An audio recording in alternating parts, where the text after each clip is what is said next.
Hello दोस्तों, welcome to my YouTube channel. आज मैं आप लोगों के साथ एक अपना एक्सपीरियंस, एक अपना स्ट्रैटेजी शेयर करने वाली हूँ। अगर आप भी बैंक की प्रिपरेशन कर रहे हैं और आपको नहीं पता कि हम कौन सी स्ट्रैटेजी को फॉलो करें जिससे हमारी जो प्रिपरेशन है अच्छे से हो सके और हम सक्सेस हो सके, तो मैंने भी यही स्ट्रैटेजी फॉलो करके ये एग्ज़ाम क्लियर किया है। और आप भी अगर ये स्ट्रैटेजी फॉलो करेंगे तो आपका भी 100 आउट ऑफ 100 मार्क्स आएंगे। जैसे कि आपको पता है, चाहे वो प्रीलिम्स हो चाहे वो मेंस हो, दोनों में क्वांट क्वेश्चंस आपके पूछे जाते हैं और उसके लिए आपकी स्पीड एक्यूरेसी बहुत अच्छी होनी चाहिए, तभी आप कम टाइम पे ज़्यादा से ज़्यादा राइट क्वेश्चन अटेम्प्ट कर पाएंगे और तभी तो आप ये एग्ज़ाम्स क्लियर कर पाएंगे। जैसे कि स्ट्रेटेजी में आप देख सकते हैं, सबसे पहले आपको अपनी स्पीड को बढ़ानी है। वो स्पीड आप कैसे बढ़ाएंगे? वो प्रैक्टिस से ही आएगी। तो उसके लिए सबसे पहले आपको जो टेबल है वो 1 से 20 तक, स्क्वायर, क्यूब, ये आपको अच्छे से रटे होने चाहिए, याद होने चाहिए। और जो फ्रैक्शंस होता है ये बहुत इंपॉर्टेंट इसमें होता है, ये आता ही आता है। अगर आप फ्रैक्शंस वाले जो क्वेश्चंस अटेम्प्ट करेंगे तो इससे आपका जो स्क्वायर है, क्यूब है, ये भी उसके साथ होता जाएगा। इसके बाद आपको अपने जो बेसिक कॉन्सेप्ट्स होते हैं वहाँ से आपको स्टार्ट करना होगा। कोई भी एग्जाम अगर आप स्टार्ट कर रहे हैं, प्रिपेयर करने की शुरुआत कर रहे हैं, तो आपका पहले कॉन्सेप्ट क्लियर होना चाहिए। अगर ठीक है आप प्रीलिम्स क्लियर कर सकते हैं, लेकिन अगर जो मेंस होगा, अगर आपका कॉन्सेप्ट ही क्लियर नहीं होगा तो आपको मेंस क्लियर करने में बहुत प्रॉब्लम होगी। इसलिए अगर आप स्टार्ट कर रहे हैं तो कॉन्सेप्ट से स्टार्ट करिए, बेसिक कॉन्सेप्ट से। उसके लिए आप कोई भी यूट्यूब चैनल है आप उसको फॉलो कर सकते हैं, क्योंकि जो हमारा बेस से लेके क्वेश्चंस कराए जाते हैं तो आप वहाँ से देख सकते हैं। जो भी आपको यूट्यूब पे जो भी चैनल आपको समझ में आए, जिस पे आप कंफर्टेबल हो, तो आप वो फॉलो कर सकते हैं। एनसीईआरटी का यूज़ कर सकते हैं और आरएस अग्रवाल की जो बुक है आप उसका भी यूज़ कर सकते हैं। इससे आपका क्या होगा, जो भी कॉन्सेप्ट है वो क्लियर हो जाएगा।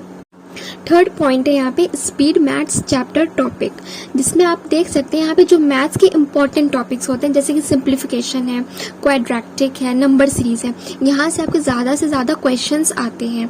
तो ये क्वेश्चंस आप तभी क्लियर कर पाएंगे, अच्छे से कर पाएंगे, जब आपकी स्पीड अच्छी होगी, प्रैक्टिस आपने बहुत अच्छे से की हुई है। टेबल, स्क्वायर, क्यूब, ये आपने अच्छे से किया है। ये प्रीलिम्स में क्वेश्चंस आते ही आते हैं और ज़्यादा नंबर के आते हैं। इसके लिए आप ज़्यादा से ज़्यादा मॉक टेस्ट दीजिए, प्रैक्टिस करिए, तो ये आपको बहुत इजी हो जाएगा और आपके लिए बहुत हेल्पफुल रहेगा।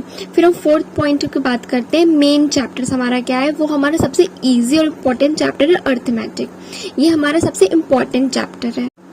और भी यहाँ पे कई टॉपिक इसमें दिए हुए हैं, लेकिन अगर आप स्टार्ट करना चाहते हैं कि कहाँ से स्टार्ट करें अर्थमेटिक में इतने सारे टॉपिक्स में, तो आप यहाँ से जो ये 3 टॉपिक्स हैं, एवरेज है, मिक्स एलिगेशन है, परसेंटेज है, तो आप यहाँ से स्टार्ट कर सकते हैं, क्योंकि ये बेसिक होता है। यहाँ से स्टार्ट करेंगे तो जो और भी टॉपिक्स हैं वो इसमें कवर हो जाएंगे आपके। अब जैसे कि मॉडरेट टॉपिक्स में अगर आपके पास टाइम बचता है, अगर आपने ऊपर सारे जो टॉपिक्स हैं उसको अच्छे से कर लिया, उसके बाद अगर आपके पास टाइम बच रहा है तो आप ये जो 3 टॉपिक्स है, मेंस्ट्रुएशन है, प्रोबेबिलिटी है, परम्यूटेशन, कॉम्बिनेशन है, आप इस टॉपिक को भी कवर कर सकते हैं। और जो मोस्ट स्कोरिंग और मॉडरेट हमारा टॉपिक है वो है DI, यानी कि डेटा इंटरप्रिटेशन। ये आपके प्रीलिम्स में 10 मार्क्स के तो आते ही हैं, साथ में मेंस में ज़्यादा से ज़्यादा क्वेश्चन यहीं से आपसे पूछे जाते हैं। तो आपको इसकी अच्छी प्रैक्टिस करनी है। अगर आप प्रीवियस ईयर अगर आप देखते हैं तो इससे ज़्यादा क्वेश्चंस पूछे गए हैं मेंस में, चाहे वो SBI PO हो, चाहे वो क्लर्क का हो, चाहे वो RRB का हो, कोई भी बैंक की अगर आप तैयारी कर रहे हैं तो इसमें ज़्यादा से ज़्यादा क्वेश्चंस यहाँ से पूछे जाते हैं। नेक्स्ट हम बात करेंगे बुक्स के लिए। अगर आप कोई भी एग्जाम्स के लिए कर रहे हैं तो आपको उसके लिए रिसोर्सेज चाहिए, मटेरियल्स चाहिए, तभी तो आप प्रिपरेशन स्टार्ट कर पाओगे। तो उसके लिए आपको बुक्स की ज़रूरत पड़ती है, प्रैक्टिस के लिए आपको बुक्स की ज़रूरत पड़ती है। तो जैसे कि यहाँ पे क्वांटिटेटिव एप्टीट्यूड की अरुण शर्मा की बुक है, आप इसके लिए कर सकते हैं। इसमें हर लेवल के क्वेश्चन है, चाहे वो लेवल ईजी हो, मॉडरेट हो, चाहे वो हाई लेवल का हो, इसमें हर तरह के क्वेश्चन हैं, तो अब इससे आपकी प्रैक्टिस अच्छी हो सकती है। फिर क्वांटम कैच की, जैसे कि सर्वेश के वर्मा की है, ये अरिहंत की बुक है, तो आप इससे भी रेफर कर सकते हैं। जैसे कि आपको ऑनलाइन रिसोर्सेज मिल जा रहा है, जैसे कि आपको फ्री में अगर करना है तो आप अदर ऐप से जा सकते हैं, उसको डाउनलोड करके वहाँ पे आपको क्विजेस मिलते हैं हर टॉपिक्स के। जैसे आप सिंप्लीफिकेशन कर रहे हो तो आपको उससे रिलेटेड अलग से एक टॉपिक बना हुआ है, वहाँ पे उसी से रिलेटेड आपके क्विजेस रहेंगे, तो आप इससे कर सकते हो। फिर अंकुश लांबा की तरफ से फ्री मटेरियल आपको प्रोवाइड किया गया है बैंकिंग के लिए, आप वो देख सकते हो। अगर आप पेड करना चाहते हो तो जैसे कि स्मार्ट कीड़ा है, आप यहाँ से टेस्ट दे सकते हो। अगर आप अफोर्ड कर पा रहे हो तो आप इससे पेड जो है यहाँ पे जैसे कि ऑलिव बोर्ड है और गाइडली बंडल पीडीएफ है, तो आप इससे भी अपने प्रैक्टिस को अच्छा कर सकते हो। एटलीस्ट आपको कम से कम 2 मॉक तो देने ही देने हैं, क्योंकि अगर आपका कॉन्सेप्ट क्लियर है लेकिन अगर आपने प्रैक्टिस नहीं की है तो भी आपको प्रॉब्लम आएगी, क्योंकि आपकी स्पीड फिर अच्छी नहीं हो पाएगी।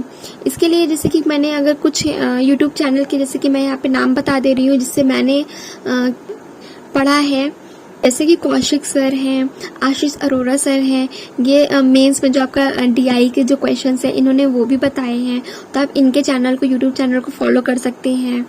और जैसे कि आपको डेली क्या टारगेट आपका होना चाहिए, तो जैसे कि आपकी स्पीड को आप डे बाय डे इन्हांस करो अपनी, और सिंप्लीफिकेशन है कि आप 20 क्वेश्चंस या सिंप्लीफिकेशन करो। अगर आप डेली प्रैक्टिस करेंगे तो आपकी स्पीड अच्छी हो जाएगी।